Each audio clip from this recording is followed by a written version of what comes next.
Is your scrap pile growing and maybe your pup deserves something extra special? Well, then this video is for you. We have the perfect beginner-friendly project that's just for your scraps and for your pup. Want to learn how to make this adorable dog bone toy? Then stay tuned as we're going to share with you a step-by-step tutorial.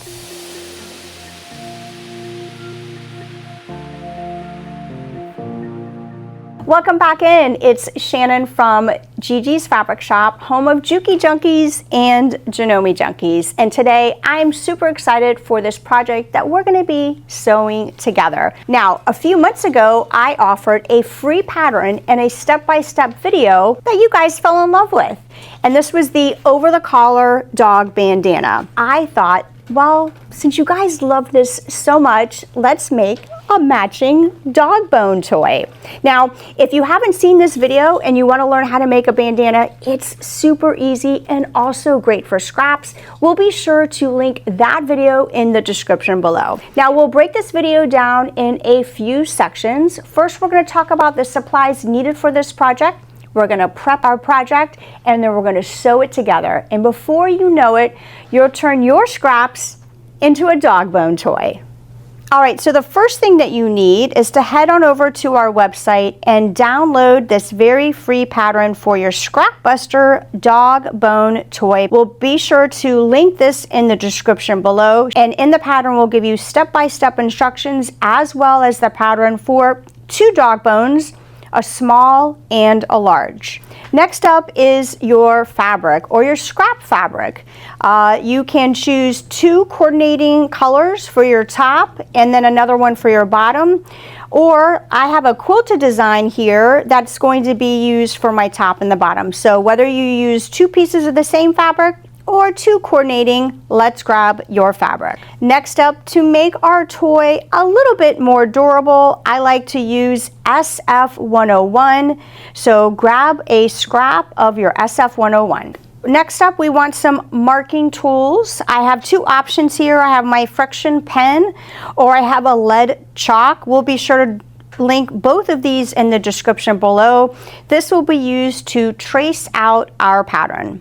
A few other items that you'll need are pens, a turning tool once we birth our bone, and of course scissors, and this is what we'll use to cut out our bone pattern. And of course, what would be a bone toy without our polyfill? So let's make sure we have enough polyfill for either our small bone or our large bone. And of course, optional, if you want to add some squeakers to your dog toy. As I mentioned, we have 2 patterns in our dog bone pattern. We have a small and a large. So I wanted to show the visual differences. The small is coming in about 9.5 inches long and our large is coming in about 11 inches long. All right, so we are going to be making the large dog bone. Now you've got a couple options here. The first option is you can use tracing paper and trace your pattern. You can cut it out on cardstock or cardboard. That way you can use it multiple times. Or you can just use this pattern and you can trim around the bone. So for me today, I'm just going to trim around the bone. I'm going to grab my paper scissors and I'm just going to go right on the outside of my black line. Before I actually cut out my pattern, I'm going to size out because I'm actually going to use this particular fabric for the top and the bottom because it's got sort of a patchwork design and I thought it would be cute on front and back. And before I cut out the pattern, I'm actually going to iron on my SF101. So what I'm going to do now is just figure out how much fabric I need for my top of my bone and for the bottom of my bone. And I'm going to trim this away and then we're going to come back and I'm going to iron on my SF101 to the wrong side of the fabric. So I have my SF101, I'm going to fold it over and I'm going to take my fabric and just make sure that it's going to cover what I cut, and I'm going to trim along and then we're going to come back and we're going to actually iron on our SF101. So now we've got our fabric wrong sides up. If you need to do a quick press, now would be the time to do that. press out those wrinkles. And then what we want to do is take our SF101, and if you're new, SF101 has glue dots on one side and then it's smooth on the other. And I want you to put the glue dots on the wrong side of the fabric, and that's what's going to adhese the SF101 to the fabric with the iron. I'm ironing here on a fantastic wool mat. We have a few different sizes. We'll put the link in the description below. And of course, if you need an iron, we have those as well in a variety of colors. So my glue dots are down, and I'm going to simply take my iron and I'm just going to press it. Usually I don't like to do a sweep like this. I just press it and then I go over, hold it, and that way I know I don't have any bubbles and everything is nice and adhered. So I'll show you, see how it's stuck to the fabric. And what I like about adding SF101 is it actually will give extra stability to the dog toy.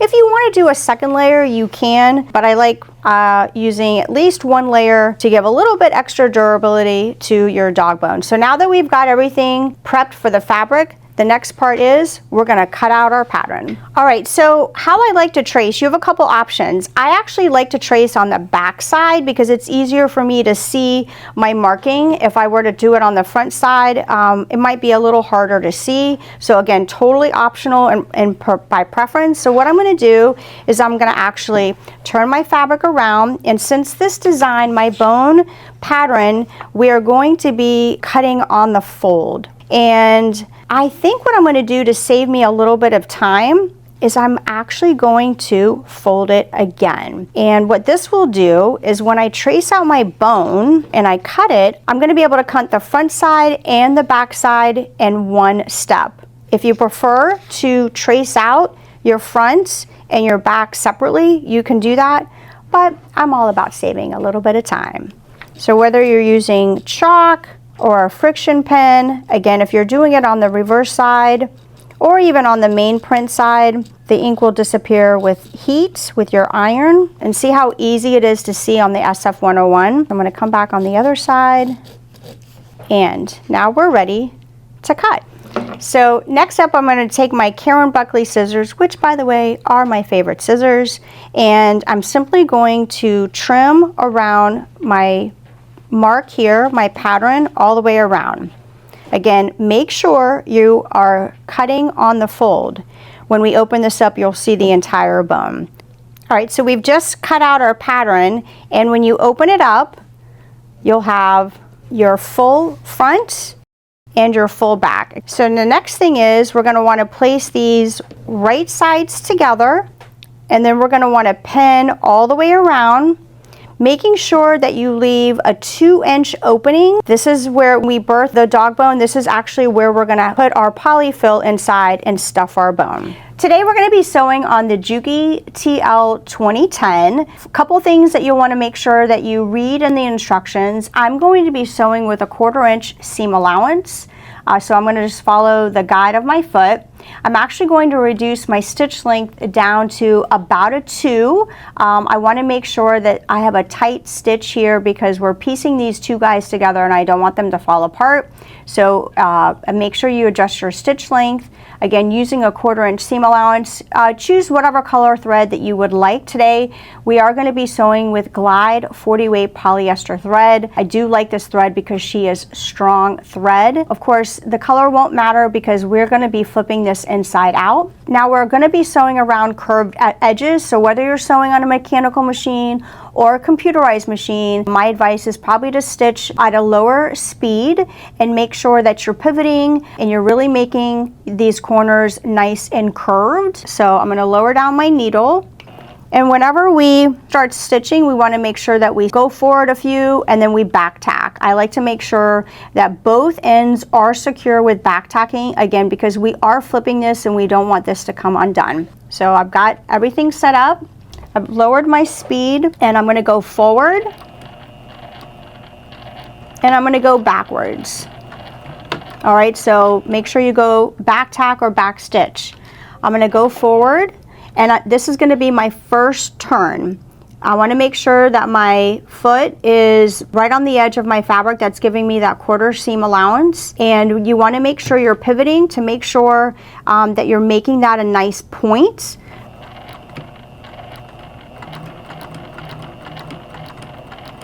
We're going to follow around the bone.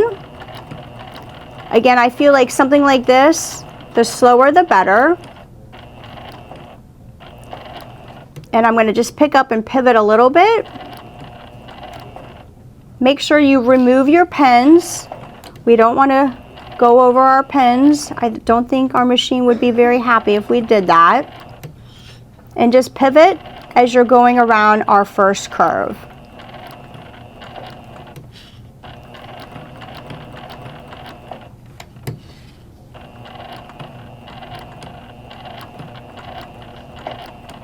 All right, so I'm just about to get to my first turn, and what I like to do is bring my needle all the way out in front of, so following a 1/4 inch seam allowance, and that's going to help make sure that that's nice and pronounced. So I'm going to go up,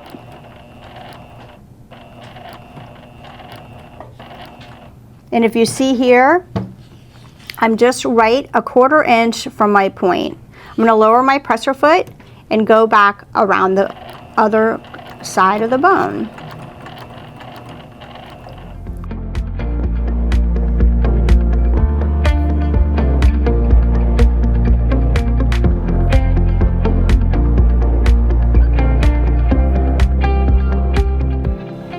Now we're coming towards our opening of our dog bone, and just like I did on the other side, I'm going to go a few more stitches, then I'm going to back tack.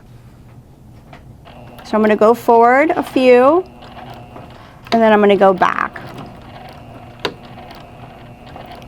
And then we have just sewn our dog bone toy. And there you go. Now we're going to head back over to the cutting table, and we're going to trim our tails and a little bit of our bone. Now you've got a few options here. One, you can actually trim around the corner here so we don't have the bulk when we flip her inside out. You can also do this method where you're just cutting to the seam, and that's going to help alleviate some of that bulk around the curve. So sometimes, depending on the fabric that I'm choosing, so if you're doing something dense like canvas, something that's thicker and thicker in weight, you may trim around here. But since we're just using cotton today, I'm just going to go around all of the curves, and I'm just going to make some slits, and that's going to help decrease the bulk around those curves when I flip her. Make sure that you're not cutting your seam, or your dog toy will fall apart very easily, and we don't want that. All right, so I've trimmed all the way around. Now I did not trim my opening. This is actually going to be folded down and pressed down. This is actually what we're going to hand stitch to close up that opening. Now that we've trimmed around our curves, now we're ready to flip her inside out. All right, so what I like to do is I like to grab a corner, one of the corners, and I like to flip that inside out first. So I grab a corner, I've got my finger here, and I'll just flip her through the hole here. Sometimes I find that's easier to flip her out. And then I'll do the same thing on the other side. I'll grab a corner, and then I'll bring her through the hole.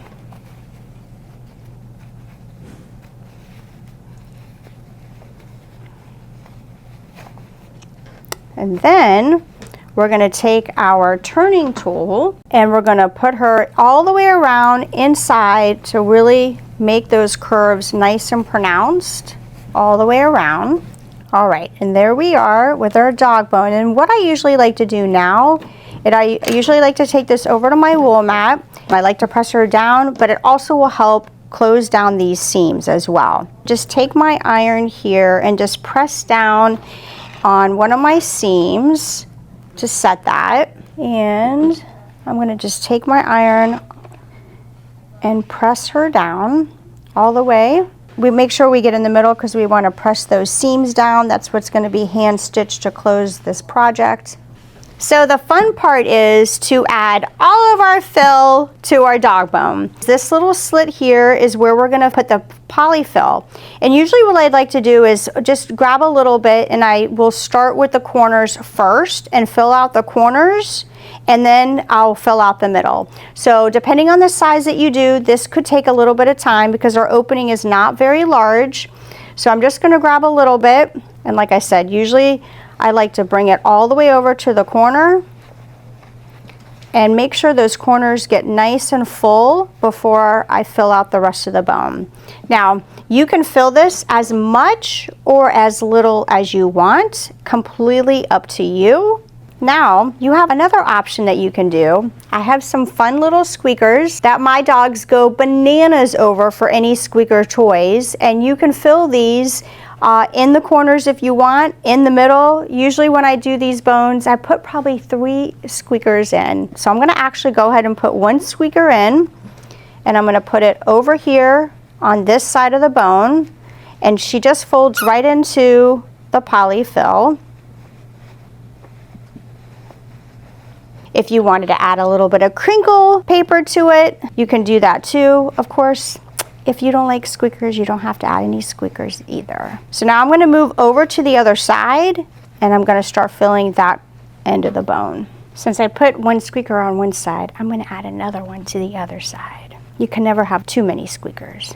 All right, so I'm getting to the point where I really like the ends of my bones, and now I'm going to start filling out the middle.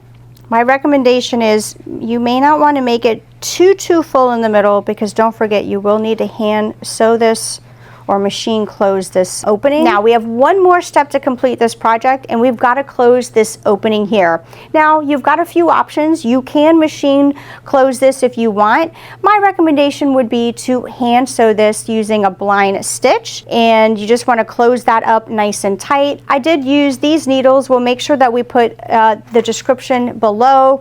These are some great ballpoint needles, and basically what you want to do is just make sure that you hand stitch this closed, and make sure you're using coordinating threads so that just in case you see some of the thread, nobody will even notice. So before you give this to your puppers, make sure you close up that little hole. And look at how adorable this dog bone toy is. Now, a few things I could recommend for you to even embellish this a little bit more. If you have an embroidery machine or a combo sewing machine, you can definitely add embroidery on one of your layers, whether that's the top or bottom one. Just make sure that you're embroidering on the top of your bone before you sew those 2 pieces of fabric together. And if you want to match your bone toy, well, we have you covered. Like I said at the top of the video, we will make sure that we drop the free pattern link in the description below for this over the collar dog bandana. And then you, or I should say your pup, will have a matching set. If you need notions that we use for this project, or maybe you just need other accessories for your Juki, well, visit us at JukiJunkies.com. We are your one-stop shop for machines just like the Juki TL 2010 that I sewed on today, plus accessories, notions, and even fabric. If you have fun like I did making these dog bone toys, then I want to see your pictures. Whether you post it on Facebook, Instagram, TikTok, I want to see your dog toys and your pups enjoying them. So don't forget to tag us at Juki Junkies. And if you like this video, make sure you hit that subscribe button so that you don't miss out on any videos just like this. So drop in the comments below what you want to see from us next. Until then, we can't wait to see you next week. We'll see you soon.